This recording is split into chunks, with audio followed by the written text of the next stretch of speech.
మీరు ఎంతమంది అన్నలో ఒకసారి చేయి చూపిస్తారా? అన్నలు ఎంతమంది ఉన్నారో? మీ తమ్ముడు పట్ల మీకు బాధ్యత ఉంది, మీ చెల్లి పట్ల మీకు బాధ్యత ఉంది.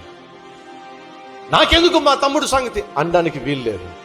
అన్న అనంటే నాన్న తర్వాత నాన్న ఉన్నాడు. అర్థం చేసుకో. నాన్నకున్న బాధ్యతను నువ్వు పంచుకునేవాడివి. ఇంటికి పెద్ద కొడుకు అయినట్లయితే నాన్న ఏ రీతిగా కొడుకుల గురించి ఆలోచిస్తాడో, కూతుర్ల గురించి ఆలోచిస్తాడో, నువ్వు కూడా నాన్న తర్వాత నీ తర్వాత ఉన్న తమ్ముళ్ళ గురించి ఆలోచించాలి, చెల్లెల గురించి ఆలోచించాలి.